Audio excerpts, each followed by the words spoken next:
Então, por isso, né, que a gente vai ter o nosso grupo de mulheres aqui hoje, lançando o nosso grupo de mulheres, melhor assim dizendo. E a gente ainda não conversou muito sobre o formato disso, a gente ainda não avançou. O que a gente sabe é que, dadas as condições de espaço que a gente ainda não tem um local que seja nosso, da nossa igreja. As meninas que chegaram aqui, que estão nos visitando hoje, né? A gente brincava, na hora que elas chegaram, a gente estava arrumando as coisas e a gente dizia: fiquem à vontade, a gente está transformando um bar num templo, né? Por horas um bar vira um templo. Isso é muito bacana, eu acho que para a gente marcar nossa presença na cidade, mas isso não é de fato uma solução definitiva. Então, enquanto a gente não acha essa solução definitiva de um espaço onde a gente possa se reunir e ter as atividades com as crianças e ter uma série de coisas, a gente pensa nessa atividade, nesse grupo de mulheres se reunindo uma vez por mês, em um sábado à tarde. Até o final desse culto a gente vai decidir que sábado agora do mês de abril a gente fará essa reunião. E aí a gente vai pensando e fazendo, vai testando dinâmicas diferentes para esse encontro mensal. Rodas de conversa, simpósios. Porque tem muito nome moderno, né? Eu achava que eu era uma pessoa muito moderna, mas eu descobri que eu não sou, não, né? A geração nova está aí para me mostrar. O João me prova isso todo o tempo, que eu não sou uma pessoa moderna. A minha filha me prova todo o tempo que eu não sou uma pessoa moderna. Então, a gente vai buscar aí, dentro de todas essas modernidades... Exatamente. Então, o negócio está muito confuso para mim. Mas a gente vai buscar em tudo isso algo que seja dinâmico, né? Que a gente consiga atender os anseios dessa nova mulher. Muito se fala desse novo homem, das novas masculinidades, né? Está na moda, inclusive, é uma coisa muito moderna, reuniões para discutir masculinidades, né? Isso está super na moda. E será que a gente tem de fato uma nova mulher? O que a gente tem aí? Como é que a gente vai fazer isso? Então, agora em abril a gente vai tentar achar um caminho. E aí, para falar sobre isso, eu fiquei muito em dúvida do que dizer, né? Hoje mesmo de manhã eu falava com o Marco, ele muito preocupado: o que você vai falar? Eu falei: não tenho ideia. Primeiro que eu não queria namorar assim, né? Mas segundo que eu não tenho ideia. Mas a verdade é que eu não tinha ideia mesmo. Eu fiquei aqui o tempo todo pensando, e aí até o Anderson colocou uma apresentação aqui que era uma possibilidade, mas vai deixar de ser. Você pode, só avança aí para mim, porque tem uns dados que eu quero aproveitar. Não, é isso, pode deixar aí. Aí eu acho que ajuda um pouco no que eu vou falar, mas eu não vou falar dessa apresentação, não.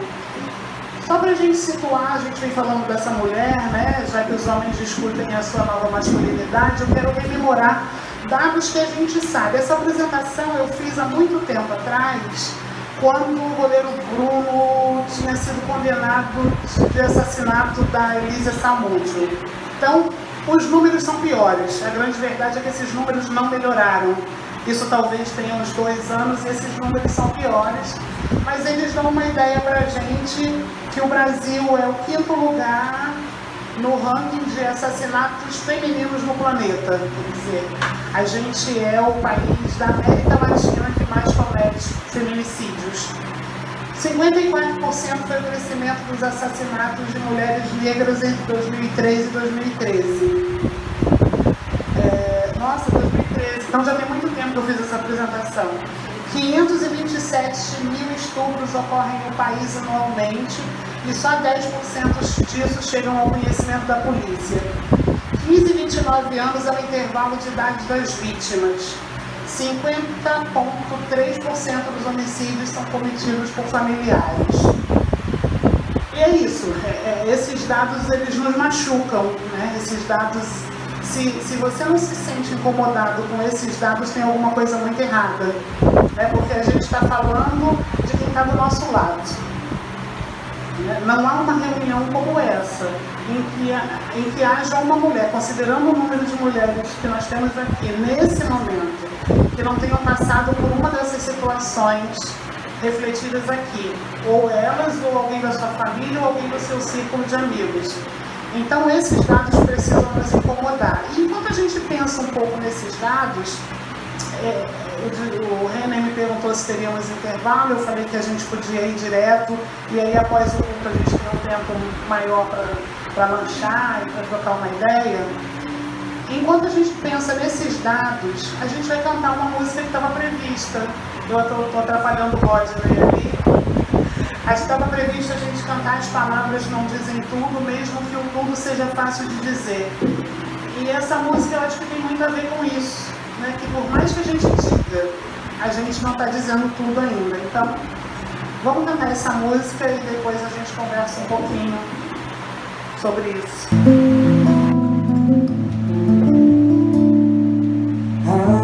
As palavras não dizem tudo, mesmo que o tudo seja fácil de dizer. Com certeza fala bem melhor o mundo, se sua atitude manifesta o que crê. Compromissos e submisso, ou faz o que fala ou se cala de uma vez, que não venha sobre si o justo juízo, pois terrível coisa é cair nas mãos do rei. Mesma língua que abençoa, amaldiçoa.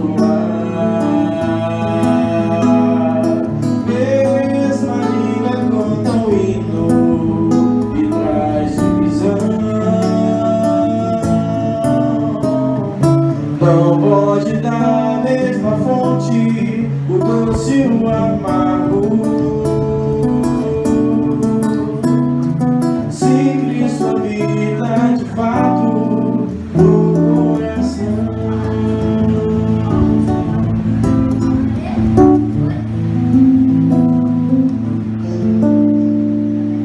As palavras não dizem tudo, mesmo que o tudo seja fácil de dizer. Com certeza fala bem melhor o mundo, se sua atitude manifesta o que crê. Mesma língua que abençoa, amaldiçoa. Mesma língua conta o hino e traz divisão.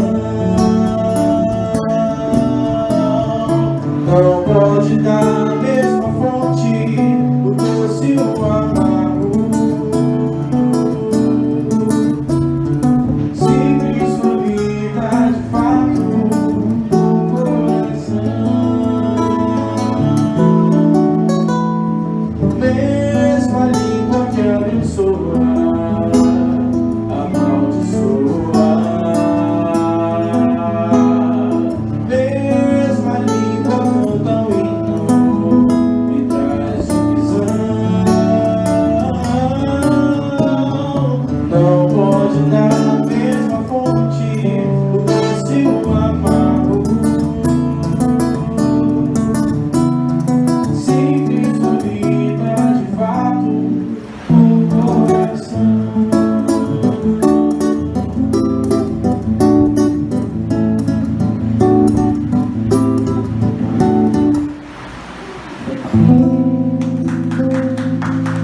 Essa letra é linda, né? Pena que a gente só teve acesso a ela no final, acho que depois a gente canta de novo, tá? Para dar mais trabalho para o João. Ontem eu estava participando de um encontro das mulheres petroleiras do Norte Fluminense. E aí eram diversas mesas falando sobre a questão dessa mulher, a situação da mulher. E mais uma vez eu ouvi um dado que a gente conhece.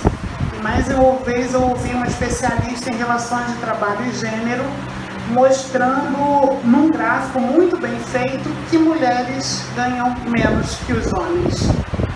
Isso a gente está cansado de saber. Talvez a gente esteja cansado até de viver isso, que a gente ganha menos que os homens.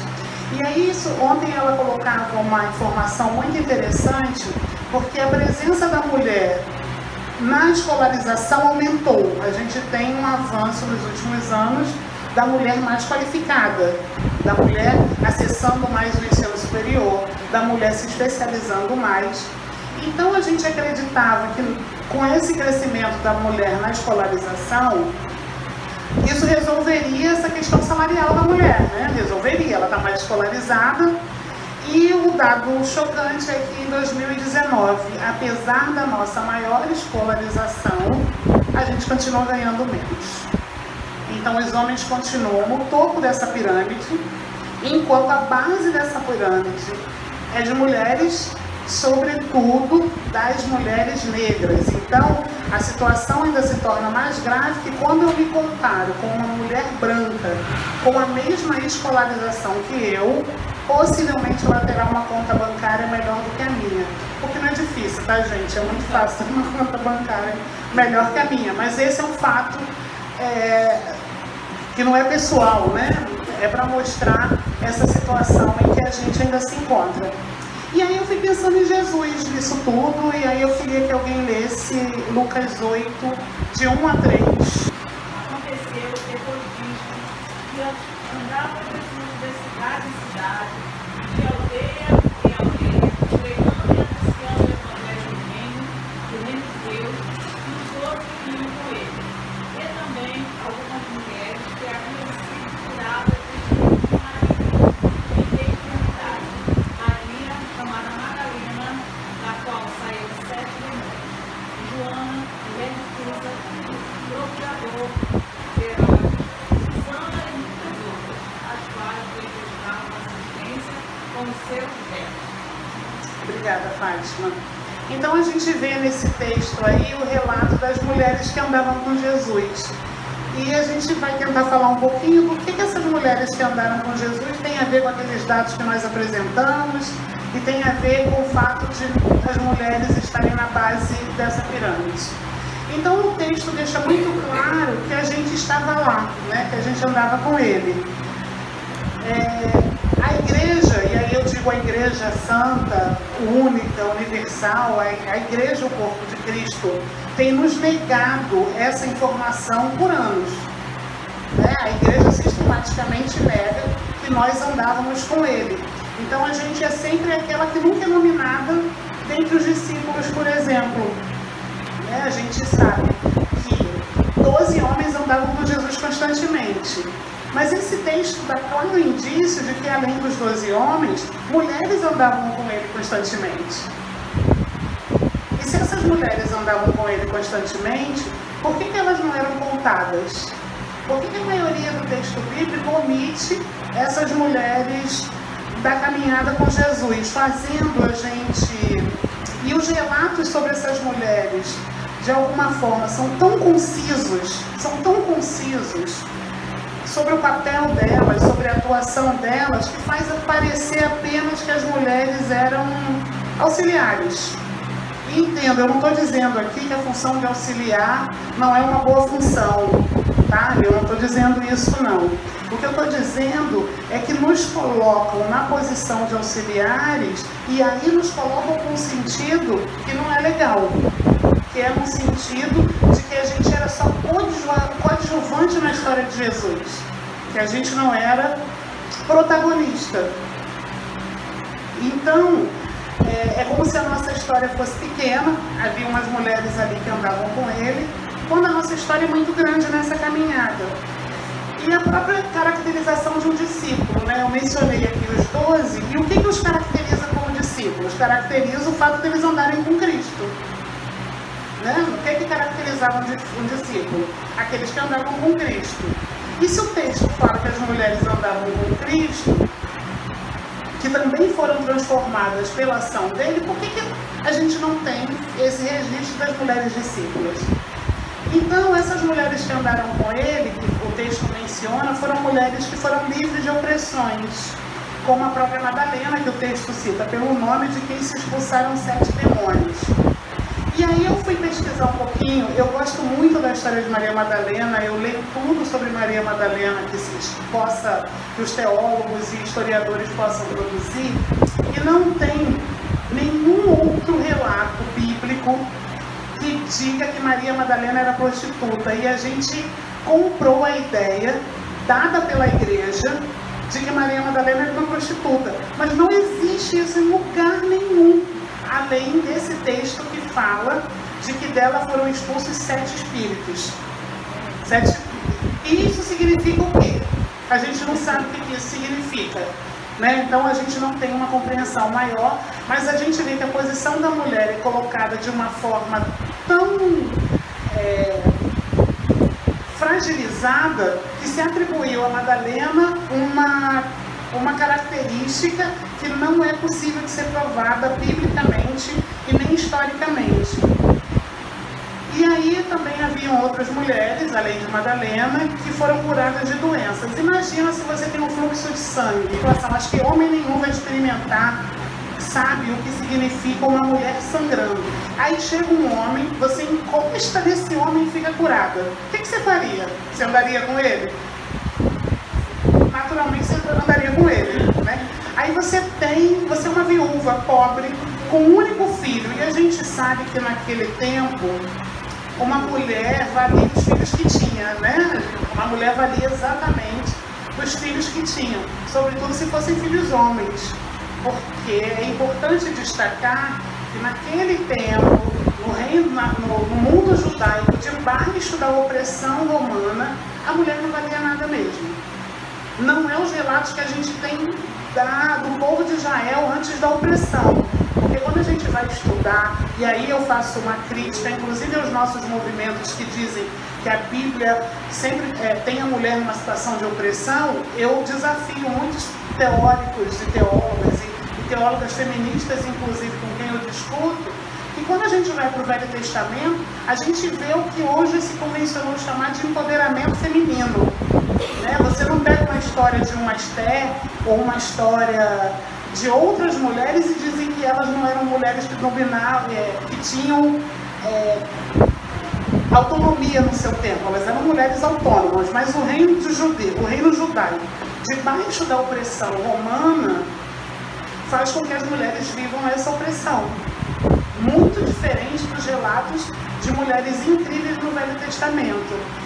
E aí essa mulher, que tinha um único filho, era viúva, ela tinha um único filho, que era o valor da vida dela, era o que garantiria a dignidade da vida dela, é morto. Esse filho morre. E aí Jesus ressuscita esse menino. Imagina, Jesus ressuscita esse menino que se senta e passa a andar.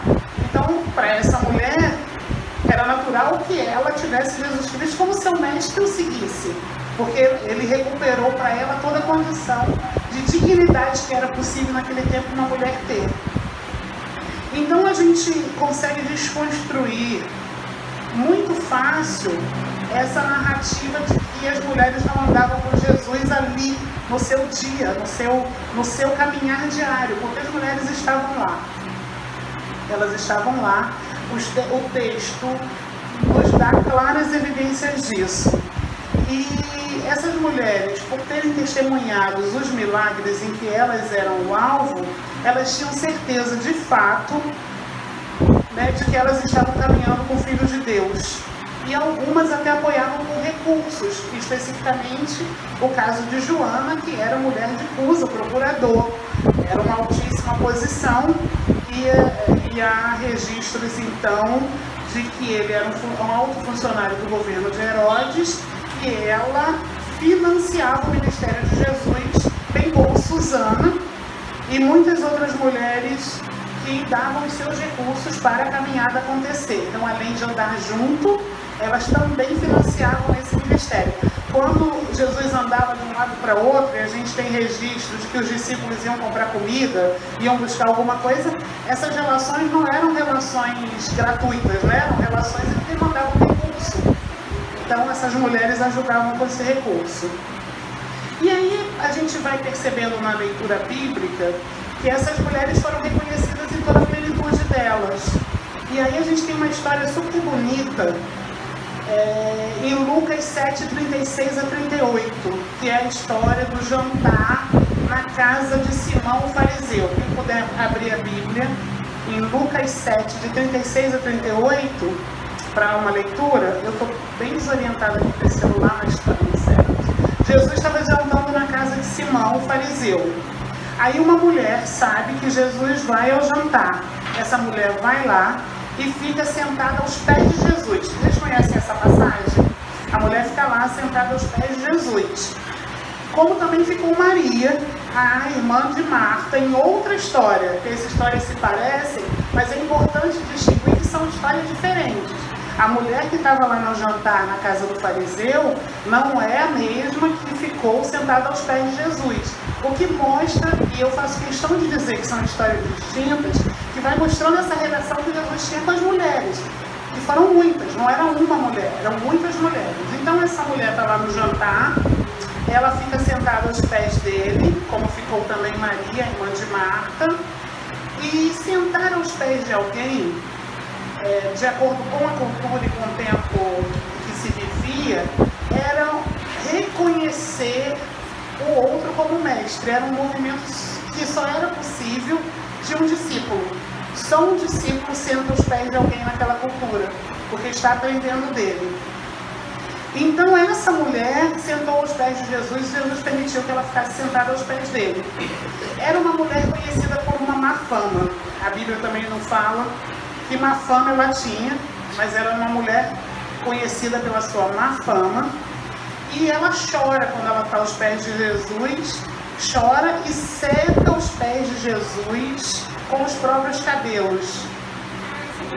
E isso que talvez na nossa cultura hoje possa ser interpretado como uma submissão, era um reconhecimento. Não adianta a gente fazer a leitura do texto bíblico a partir da nossa chave. A gente tem que fazer a leitura do texto bíblico a partir da chave de quem vivia naquela época. Né? Se hoje nós pularíamos, né, ensandecidas, se uma mulher se senta aos pés de um homem, e eu ajudaria a dar esse pulo ensandecido, eu quero dizer, naquele tempo era o que se esperava de uma mulher que reconhecia o outro como mestre. E aí, mais do que chorar, ela seca os cabelos de Jesus, seca os pés de Jesus com o próprio cabelo, beijando e passando perfume. O fariseu então pensa que Jesus, se Jesus fosse de fato profeta, né, eu peço que vocês acompanhem aí no texto para não falar besteira, e soubesse da vida que a mulher levava, não permitiria ser tocado por ela. Né? Isso está no texto. O fariseu fica em crise. E a resposta de Jesus é algo incrível. Aí está nos versículos 44 a 47 de Lucas 7. 44. Vamos pedir alguém para ler essa resposta, porque é uma resposta que é muito bonita. E é uma resposta que, para mim, é uma resposta de promoção de justiça, de transformação.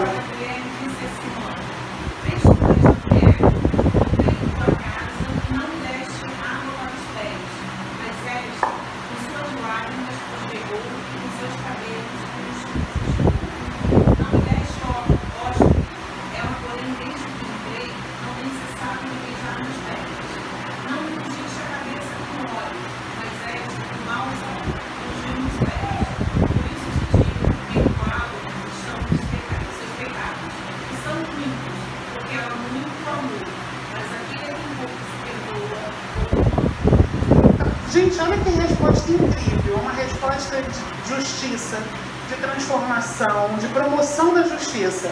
Muitos pecados lhe serão perdoados, porque muito amor. Isso é fantástico. Né? A revolução que Jesus promove na relação vem pelo amor. E aí eu lembro de uma feminista moderna, cristã, que é a Bell Hooks. Outro dia a Isa até me mandou um texto dela e eu tenho lido alguma coisa do Bell Hooks, que acredita justamente nisso, que a revolução vem pelo amor. A revolução aqui é o que a gente nomina como transformação, né? E Jesus oferece às mulheres relações transformadas. Né? O que ele está fazendo ali é transformar aquelas relações que existiam, bem contrário das que eram oferecidas naquele tenebroso tempo do Império Romano.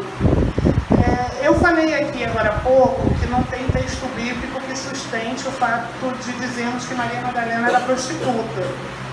Mas eu quero deixar claro que as prostitutas não eram um problema para Jesus, tá? E aí eu vou voltar aqui, a gente vê isso em Mateus 21:31.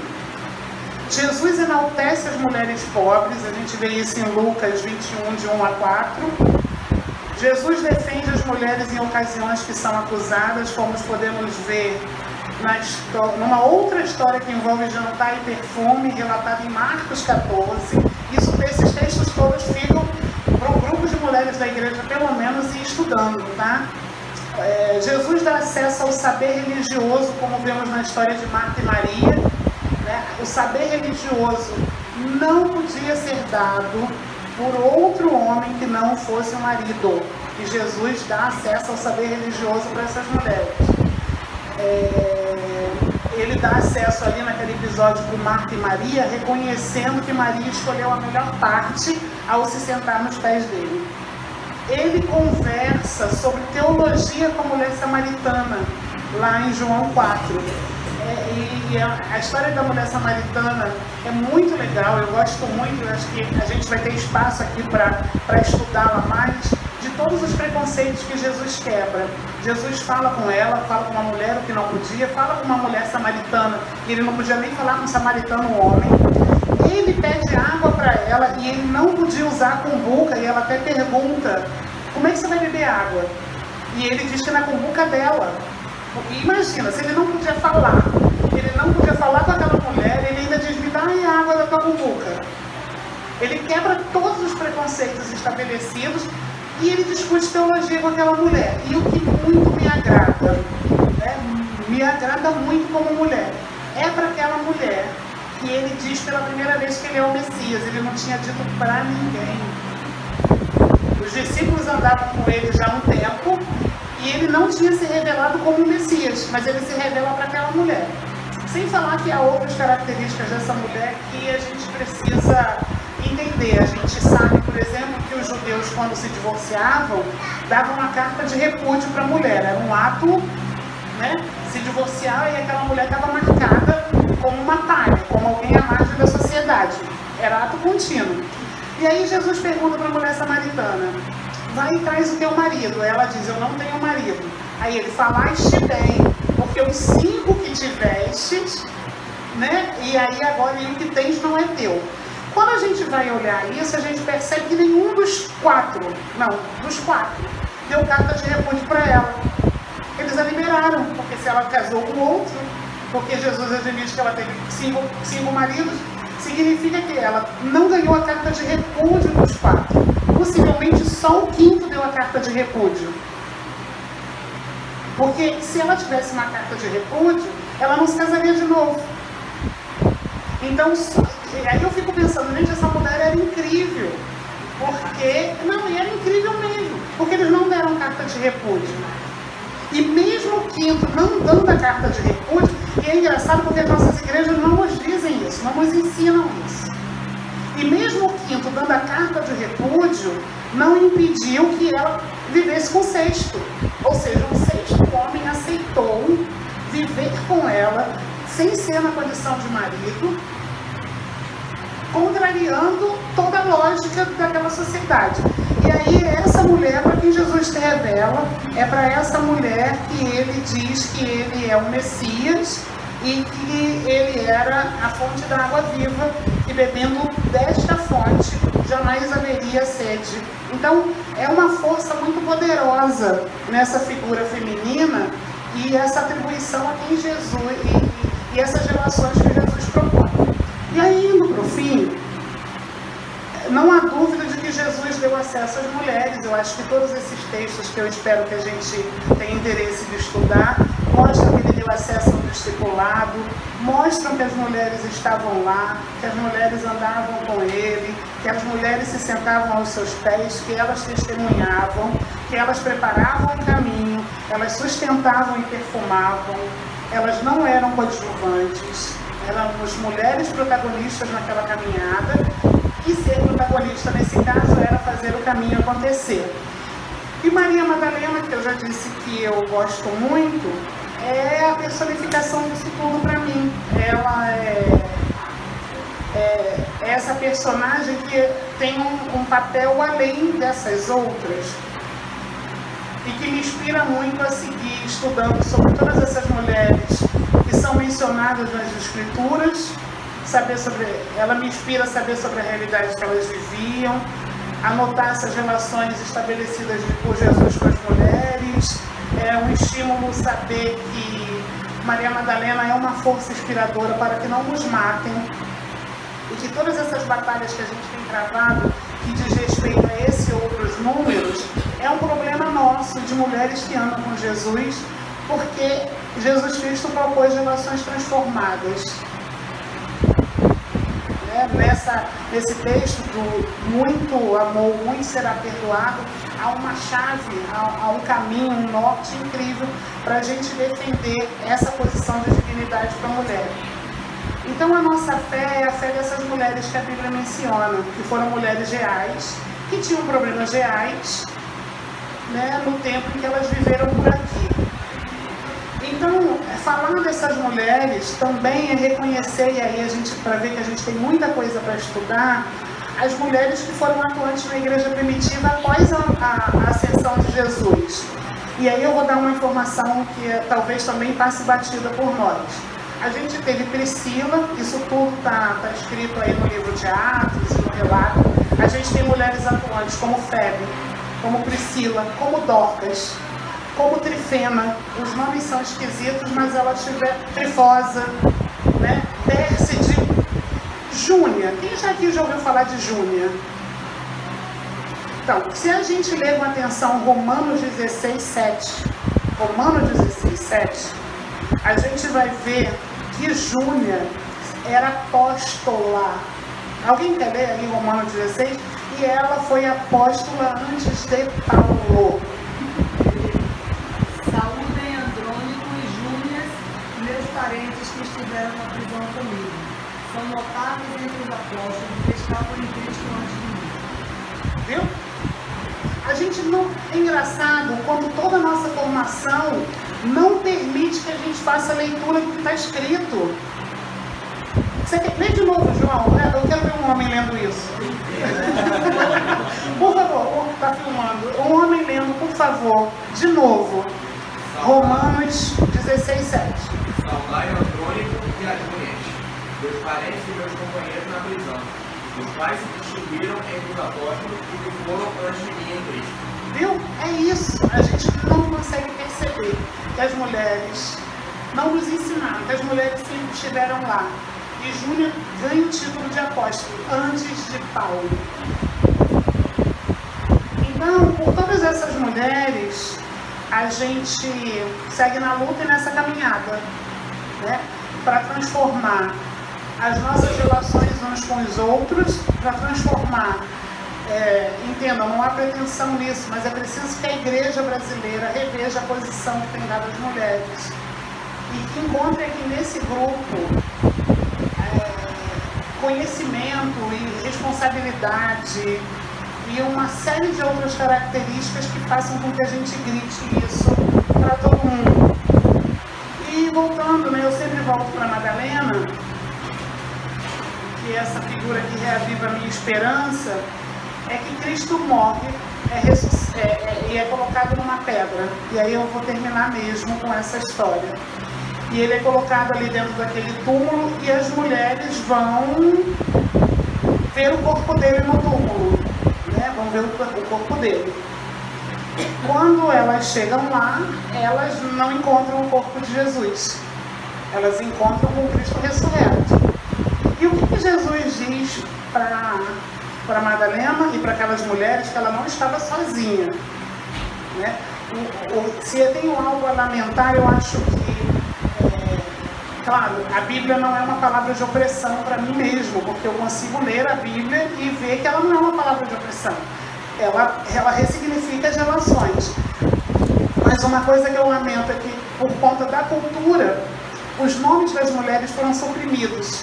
Muitas dessas mulheres foram suprimidas. É uma pena, mas a história é tão forte que mesmo com a supressão dos nomes, a gente sabe que elas estavam lá. Então elas vão lá para poder visitar Jesus e talvez preparar alguma coisa no corpo e encontram Jesus ressurreto. Ele não estava lá. E aí qual é a ordem que Jesus dá? Corre a contar aos teus irmãos que o Cristo ressuscitou. Não é isso? Você tem ideia da força de entregar essa palavra para uma mulher? E durante muito tempo a gente já ouviu piadinhas extremamente machistas nas nossas igrejas, dizendo, Jesus deu essa ordem para uma mulher porque a fofoca, a notícia ia correr rápido. Né? E toda vez que a gente ouvir isso de novo, a gente vai pedir para o irmão explicar biblicamente para a gente o que ele está falando. Irmão, abre a Bíblia aí e me explica o que você está querendo dizer. Porque o que a gente tem na Bíblia é a fundação da Igreja de Cristo. Porque só há igreja, só há cristianismo a partir desse anúncio. E a ordem de criar o cristianismo como conhecemos de nós vem dessa mulher. Ela tem que anunciar. Se ela não anunciasse, não haveria igreja. E esse anúncio é tão forte, tão poderoso, que a gente tem textos bíblicos, né, que mostram que quando os discípulos homens chegaram em alguns lugares, já havia até igrejas estabelecidas, mas isso vai ficar para frente. Então, que baseado na força dessas mulheres, nessa leitura da Bíblia, que não é a nossa opressão, mas é também a nossa redenção, quer dizer, também não é a nossa redenção, inclusive a redenção da condição feminina, porque Jesus tratou as mulheres de uma forma que nenhum homem naquele tempo tratava. Que é a partir dessa esperança, dessa força dessas mulheres e de tudo que elas fizeram antes, que a gente possa seguir fazendo, né? Transformando as relações que temos, transformando a realidade das mulheres no Brasil, porque se há algo que a gente precisa urgentemente, é que as mulheres brasileiras tenham as suas relações transformadas. Não é possível que sigam nos matando e nos silenciando. Então é isso que eu tinha para compartilhar com vocês hoje de manhã. E agora fica a sugestão, aí uma ideia que eu quero trazer é que o grupo de mulheres da MIB, e aí eu fiz isso tudo para defender uma ideia em relação ao nome do grupo de mulheres, é que o nosso grupo de mulheres se chame Madalenas. Que tal? A gente tem um grupo de mulheres que chama... É consenso entre nós isso? Podemos ser um grupo de mulheres que se auto-identificam como Madalenas? Ok? Vamos ser bem batista aqui agora. As mulheres que concordam, levantam a mão aí, por favor. As duas. Então, já que concordamos com as Madalenas, que tal a gente ter a nossa primeira reunião no último sábado de abril?